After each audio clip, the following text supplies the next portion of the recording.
Olá, aluno, tudo bem? Seja bem-vindo a mais uma aula do nosso curso Aprenda a Investir na Bolsa de Valores. A partir de agora, falando sobre fundos imobiliários. Certamente vocês já ouviram falar dessa importante modalidade de investimentos. Ganhou muita força aí nos últimos anos, principalmente com o crescimento do mercado imobiliário no Brasil. E agora eu vou falar mais sobre esse investimento através da Bolsa de Valores.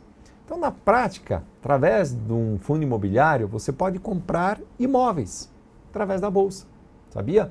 É como se você fosse comprar um pedaço, uma parte de um empreendimento imobiliário ou de vários empreendimentos imobiliários que podem fazer parte desses fundos imobiliários. Agora, por que eu vou escolher o investimento num fundo imobiliário? Primeiro, a gente precisa pensar no seguinte: a ideia do fundo imobiliário é ser um veículo para facilitar o acesso ao investimento no mercado imobiliário.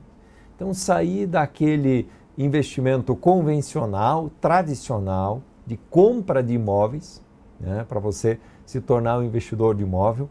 Então, aqui você, na prática, faz a mesma coisa, só que não precisa se preocupar com algo assim bastante comum de quem investe no mercado imobiliário, principalmente inquilino, né, que muitas vezes o inquilino não paga o seu aluguel, demora, atrasa, enrola, né, manutenção do imóvel, que custa muito caro normalmente, dá dor de cabeça. Tributação, porque a gente tem altas tributações tanto sobre a renda do imóvel quanto sobre os ganhos de capital, né, imposto de renda principalmente. Taxas, por exemplo, transferências, taxa de corretagem para comprar e vender imóveis, enfim, tudo mais. Veja, uma série de preocupações, de custos e de dores de cabeça que o investidor de imóveis tem. Então, a ideia do fundo imobiliário é livrar o investidor disso, digamos assim, é facilitar esse processo. Além disso, você recebe aluguéis isentos de imposto de renda. Sim, porque quando você compra um apartamento, por exemplo, e recebe aluguel todos os meses, esse dinheiro precisa ser declarado ao fisco e ele será tributado, tá, pela Receita Federal. Agora, se você compra cotas de um fundo imobiliário, você recebe essas cotas e recebe também aluguéis mensalmente do fundo, tá? Que acontece praticamente da mesma maneira que se você tivesse comprado um apartamento, mas esse aluguel você recebe na sua conta, na corretora, todos os meses, já livre de imposto de renda, ou seja, líquido, não há necessidade de tributação. Lá na declaração de imposto de renda você apenas vai lançar esses valores como rendimentos isentos e não sujeitos a nenhuma mais tributação, tá? Detalhe: além de ser isento de imposto de renda, o aluguel recebido, você tem a facilidade e a comodidade da negociação na Bolsa de Valores. Ou seja, enquanto que se você tem um apartamento, você precisa anunciar ele num site, num portal, numa placa, enfim, ficar noticiando para as pessoas que você tem um imóvel para vender e precisa encontrar um comprador, aqui você faz isso através do pregão da Bolsa. O dia que você não quer mais as suas cotas do fundo imobiliário, você acessa o seu home broker, coloca lá a sua oferta de venda e é bem provável que logo logo vai aparecer algum interessado e você vai fechar o negócio no mesmo dia, na mesma semana, e já vai vender essas cotas e o dinheiro volta para a sua conta. Tá? Então, essa é uma grande facilidade também desse modelo de investimento. E você pode diversificar também comprando empreendimentos de alto padrão, com baixo risco, com boa rentabilidade. Por exemplo, comprar uma sala comercial hoje em dia não é muito fácil. Comprar uma sala de alto padrão, uma sala numa Avenida Faria Lima, em São Paulo, por exemplo, certamente custaria um bom dinheiro. Certamente custa alguns milhões de reais. E se você não tiver alguns milhões de reais, faz o quê? Compra uma salinha menor, que rende menos? Não compra sala nenhuma? Agora, veja, através do fundo imobiliário eu posso comprar um pedaço dessa sala que fica na Faria Lima, tá? E eu vou ganhar proporcionalmente aluguel àquela parte que eu comprei. Imagina que a sala vale 10 milhões de reais, mas eu só tenho 500 mil reais. Eu só tenho 100 mil, só tenho 50 mil, só tenho 5 mil. Ainda assim eu posso comprar um pedaço dessa sala.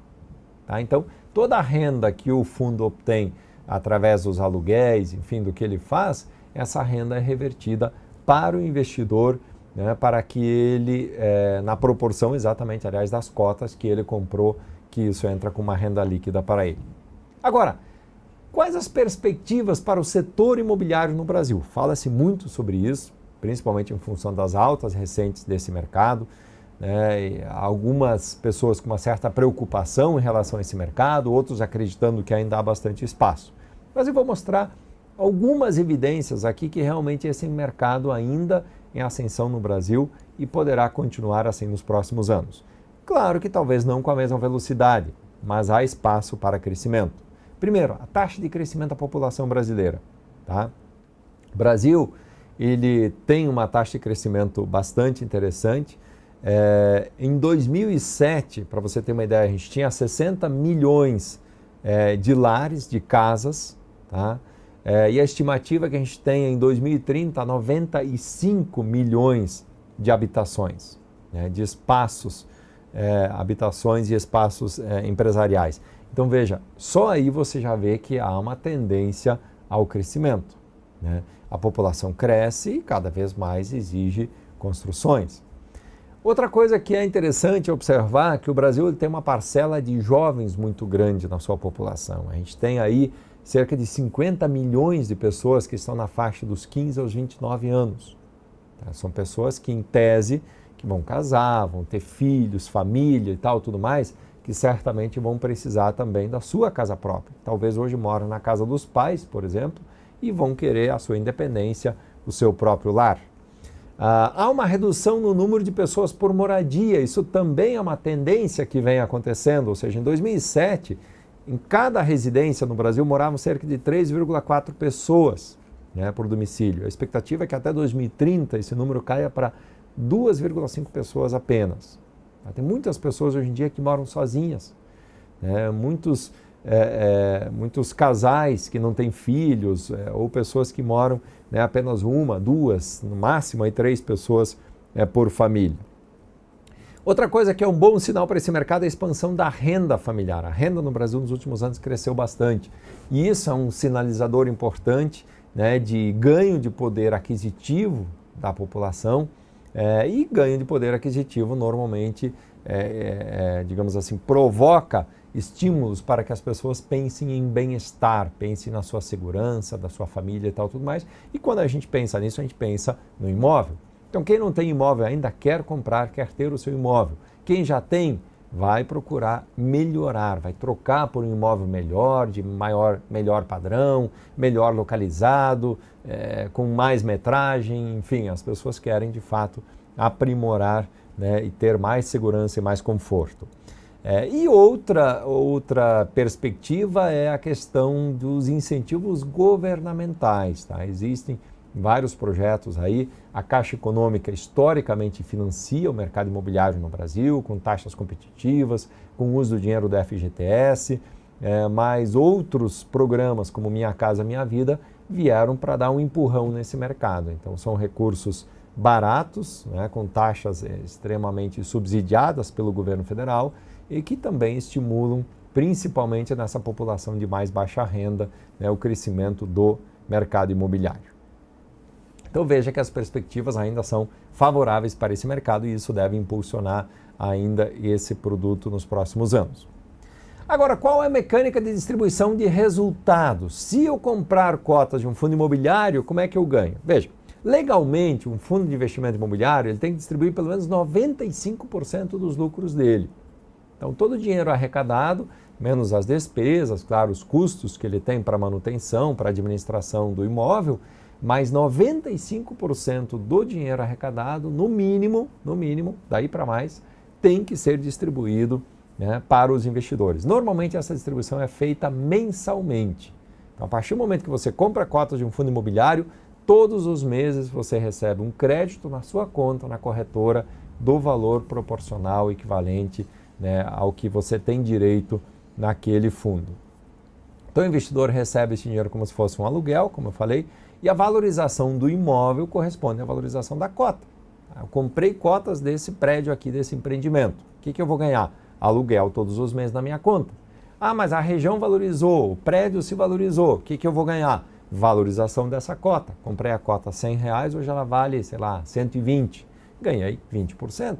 Então eu posso ir na bolsa e vender essa cota pelos R$120. Da mesma ação que você compra uma ação a R$10 e depois vende ela a 12, aqui eu compro a cota também num determinado patamar e vendo ela mais caro e tenho esse ganho de capital. Então são duas formas de ganhar. Uma através da valorização das cotas, que é a valorização do imóvel em si, e a segunda através dos aluguéis. Da mesma forma que você ganharia se você comprasse o imóvel. Né? O que busca o comprador, o investidor de imóvel? Ele ganha aluguel todos os meses e espera que o empreendimento, o prédio, a sala, o apartamento se valorizem. É a mesma lógica. Tá? O bom é que através do fundo imobiliário você tem uma diversidade bastante grande de empreendimentos para acessar. São investimentos de alto padrão, de alto valor, que têm bons inquilinos, que têm altos aluguéis que são pagos geralmente por empresas. Você tem uma diversificação em termos de setores, por exemplo, tem prédios com lajes corporativas, tem shopping centers, que são fundos imobiliários, tem hospitais, tem escolas, tem galpões de logística, né? Tem alguns fundos que são donos de um único prédio, tem fundos que têm vários prédios, tem fundos que têm participação em diferentes prédios. Então você tem aí uma diversidade bastante grande hoje em dia. E tem fundos, inclusive, que investem em ativos imobiliários e não necessariamente imóveis. Por exemplo, um fundo imobiliário pode comprar CRI. CRI é um certificado de recebível imobiliário, né? Onde você tem um ativo de renda fixa que paga uma taxa de juros. Tá? Então, nesse caso, o fundo reverte essa taxa de juros em dividendos para os investidores. Então, os rendimentos, os proventos pagos é a medida do quanto realmente esse fundo está sendo rentável, né? O quanto o investidor ganha em relação ao preço da cota, né? O retorno sobre esse preço. E a evolução da cota, então, é a evolução do preço, né? Da mesma maneira que se calcula a rentabilidade em ações, eu vou calcular aqui nas cotas do fundo imobiliário. Para facilitar a análise, esse produto aqui, gente, fundo imobiliário, ele concorre diretamente com o investimento em imóveis. Por isso que eu vou fazer um comparativo aqui, se você fosse comprar fundo imobiliário ou fosse comprar imóveis. Quais as diferenças, as semelhanças, as vantagens e desvantagens? Nós vamos ver que o fundo imobiliário tem muitas vantagens sobre a compra de um imóvel propriamente dito. Olha só, em relação à simplicidade, começamos por aqui. Quando você compra um imóvel, você tem que se preocupar com escrituras, certidões, pagamento de ITBI, que é a taxa de transferência do imóvel, que é cara, com locação, tá? Tem que arrumar um inquilino, com a vacância, né? O apartamento fica vazio. Quando o apartamento fica vazio, você tem que pagar condomínio, luz, água, enfim, uma série de taxas, IPTU, enquanto não está alocado, reforma, cobrança, né? Você tem uma série de preocupações e custos que fazem parte do imóvel. Quem tem ou já teve imóvel sabe muito bem do que eu estou falando. Agora, o investimento imobiliário é simples, gente. Esquece tudo isso, esquece essa burocracia, esquece as preocupações com inquilino, com vacância, com taxas, com não sei o que tem que pagar. Você simplesmente compra e vende as cotas pelo seu home broker e ponto final. Não há motivos para preocupações fora isso. Então, você entra no home broker, escolhe o fundo e compra as cotas. Ah, não quero mais cota desse fundo. Ok, vai lá e vende. Eu quero comprar agora outro fundo. Vai lá e compra. Tá bom?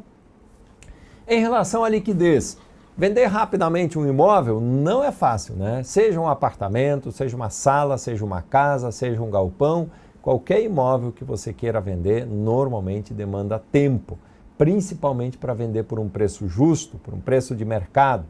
Ah, mas se eu quiser vender rapidamente eu consigo, eu baixo o preço dele. Ok, se você baixar o preço, vende. Mas aí você tem que vender abaixo do valor de mercado. Tá? Para vender o imóvel num valor justo, um valor de mercado, é bem provável que você tenha que ter um pouco de paciência, talvez esperar alguns meses ou anos para que isso aconteça. E como eu falei, o fundo imobiliário é negociado no pregão da bolsa, então você vai lá e normalmente, se o fundo tem boa liquidez, consegue vender essas cotas com uma certa rapidez. Com relação aos custos, comprar e vender, o que é melhor? Apartamento, sala comercial, né? Ou comprar e vender cotas de um fundo imobiliário? Só a corretagem que você paga quando vai vender um imóvel para o seu corretor custa 5 a 6% sobre o valor do imóvel. A corretagem. A corretagem para negociar as cotas do fundo imobiliário na bolsa é a mesma das ações, que nós já falamos inclusive em outra aula. Então você paga, no caso aqui da XP especificamente, aí cada corretora tem sua regra, mas aqui R$ 14,90 por compra e venda, independente da quantidade dos valores, ou usa a tabela Bovespa, né, que é aquela onde a partir de 3 mil e pouco você paga 0,5% sobre o valor da operação, mais o fixo, né, de R$ 25. Tá bom?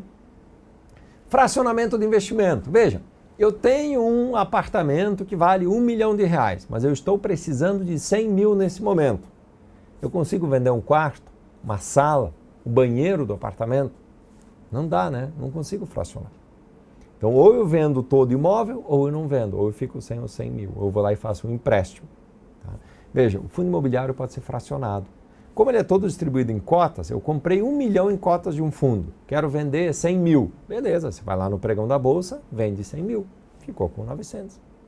Agora eu quero recomprar de novo aquele valor de 100 mil em cotas. Você vai lá e recompra. Tá? Então veja, você pode fracionar, você pode distribuir, você pode dividir inclusive o seu 1 milhão em diferentes fundos e montar uma carteira de imóveis ao invés de aplicar tudo num imóvel só. Se você tem R$ 500 mil e compra um apartamento, todo o seu patrimônio está no risco daquele único imóvel. Agora, se você tem R$ 500 mil, investe 100 mil num fundo, 100 no outro, 100 no outro, 100 no outro, 100 no outro, você vai ter 5 imóveis diferentes e vai ter um risco bem menor. A diversificação, lembra? Não coloque os ovos na mesma cesta. Se der alguma zebra com algum imóvel, com algum inquilino, você ainda tem os outros. Vantagem fiscal é outra vantagem para o fundo imobiliário. Quando você recebe aluguéis, como nós falamos, de propriedade de imóvel, você paga imposto de renda na fonte, né, sobre isso. Agora, o fundo imobiliário, para pessoas físicas, os rendimentos são isentos de imposto de renda. Você só paga imposto de renda sobre a valorização da cota, que lá no imóvel eu também pago, que é ganho de capital. Tá? Mas os rendimentos são isentos no fundo imobiliário e os rendimentos de aluguel do imóvel não são isentos. Em relação ao risco, quando você compra imóvel, sempre existe aquele risco de vacância ou de inadimplência. Você tem inquilino, ele fica inadimplente, não paga. Você consegue se livrar dele, consegue tirar ele, seu imóvel fica vazio. Fica lá 6 meses o apartamento para alugar. E enquanto isso, como nós falamos, você tem uma série de taxas e contas para pagar. Então, além de não receber nenhuma renda, ainda tem taxas para pagar. Tá? Então, o fundo imobiliário ele investe em grandes empreendimentos, tá? Em diversificação de inquilinos muitas vezes, e aí você tem uma redução desses custos, dessas despesas, é uma redução desse risco de vacância e inadimplência. Gestão. Se você compra um imóvel ou você faz a gestão própria ou contrata alguém para fazer. Eu comprei um apartamento. Então você vai todos os meses fazer cobrança, vai correr atrás, vai, enfim, cuidar de toda a parte operacional. Ou então você contrata uma imobiliária para fazer isso. Se contratar uma imobiliária, o aluguel que já é baixo, boa parte dele ainda vai ficar com ela. Então tem que ver se vale a pena. O investimento no fundo imobiliário ele tem gestão profissional. Tá? Então tem profissionais altamente especializados, capacitados por trás disso, que vão cuidar de tudo. Imóveis. Veja, o investidor ele fica restrito aos imóveis que ele encontra no mercado, a disponibilidade de recursos. Como a gente falou antes, eu tenho 50 mil reais para investir no mercado imobiliário. Consigo comprar um imóvel? Nem um barraco na favela se compra com 50 mil hoje. Agora, com 50 mil, posso ir na bolsa e comprar cota de um fundo de altíssimo padrão, né, bem localizado, com uma boa rentabilidade. Ou posso ainda até pegar os 50 mil e fracionar em vários fundos de alto padrão, que eu posso investir menos que isso. Veja, no fundo imobiliário, gente, às vezes o pessoal pergunta, professor, mas quanto preciso para investir em fundo imobiliário? O valor de uma cota é o mínimo que você precisa. Tem fundo imobiliário que uma cota custa R$10, 50, 100 reais, né? Talvez 200, 500, 1.000, 5 mil em alguns fundos, mas boa parte deles não passa muito dos 100 reais o valor de uma cota. Então veja que é um investimento extremamente acessível para você fazer. E aqui eu fiz um comparativo só avaliando a questão dos custos. O que custa comprar um imóvel, um apartamento, por exemplo, e o que custa comprar cotas de um fundo imobiliário? O que é melhor? Olha lá. Comprei imóvel por 250 mil. Comprei cotas de um fundo imobiliário por 250 mil. Vamos comparar o que vai acontecer? Imagine que eu vendi o imóvel por 300 mil. Imagine que eu vendi as cotas do fundo também por 300 mil. Então, rentabilidade foi a mesma. Eu estou querendo comparar custos aqui. Se eu vendi esse imóvel através de uma imobiliária, de uma corretora, eu paguei 6% de taxa de corretagem. Só ali foram 18 mil reais. O ITBI na hora da compra, que é o Imposto de Transmissão de Bens Intervivos, que é de 2%, dependendo da praça, pode ser até um pouco mais, se é municipal, nesse caso deu 5 mil reais. Total de custos, 23 mil. Líquido da operação, líquido da venda, 277, o lucro, 27 mil reais, e o imposto de renda comeu 4.050 desse lucro, que o imposto é de 15% sobre ganho de capital, no caso de compra e venda de imóveis. Tá? Veja, o lucro líquido final foi R$ 22.950. Mas alguém vai dizer, professor, mas veja, se eu comprar outro apartamento em 6 meses, eu não pago imposto de renda. Se este for o seu único imóvel, nós estamos considerando aqui que você tem uma casa própria e você comprou um imóvel para aluguel. Tá? Se você comprar um imóvel para aluguel, é o seu segundo imóvel. Nesse caso, não tem essa barbada de ficar isento de imposto de renda se você vender um imóvel e comprar outro em 6 meses. Apenas se esse for seu único imóvel e se você não fez essa operação nos últimos 5 anos, a Receita abre mão desse imposto. Tá? Agora, fundo imobiliário, comprei as cotas por 250, vendi por 300 mil. Corretagem na compra, mesmo pagando a corretagem máxima, que nesse caso foi tabela Bovespa, deu 1.275 na compra e 1.575 na venda. Se você tivesse feito isso pelo home broker, pagaria 14,90 na compra, 14,90 na venda e só. Tá? Mesmo assim, o custo foi 2.850, considerando a pior hipótese. O valor da venda 297, o lucro da operação 47 mil, o imposto de renda, que é 20% sobre o valor das cotas, 9.429. Veja, o lucro líquido final 37.700. Então, uma diferença de 14.769 para o fundo imobiliário. Então, em termos de custos, provei aqui para você por A mais B que o fundo imobiliário é mais vantajoso sim que a compra e venda de um imóvel. Eu coloquei um exemplo aqui só para facilitar do XP Gaia. XP Gaia é um fundo de investimento imobiliário que é um condomínio fechado que aplica em CRIs. Ele não compra imóveis propriamente dito. Ele compra CRIs, pode eventualmente comprar LCIs, que são letras de crédito imobiliário, e LHs, que são letras hipotecárias. Ele foi constituído em 2011 e o Citibank é o administrador dele. A rentabilidade dele entre 2011 e 2014 foi de 65,8%. Tá? Vejam que é uma boa rentabilidade, 65,8% entre 2011 e 2014, deu menos de 5 anos aí, 65,8% de ganhos para o investidor. Então veja, pode sim ser uma boa oportunidade esse investimento em fundo imobiliário.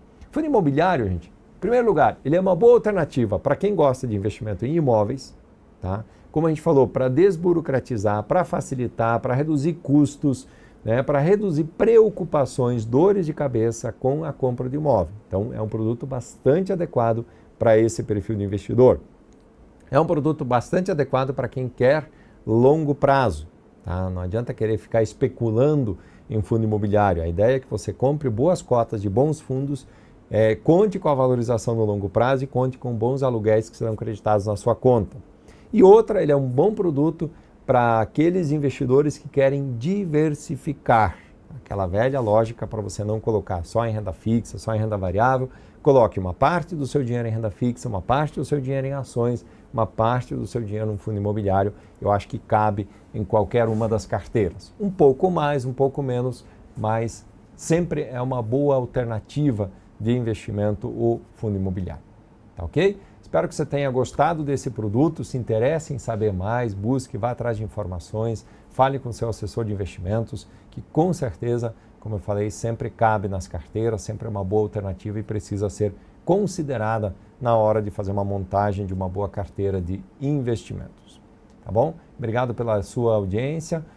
Daqui a pouco eu voltarei com outra aula falando sobre o mercado de futuros, sobre os contratos negociados na BMF Bovespa. Até mais.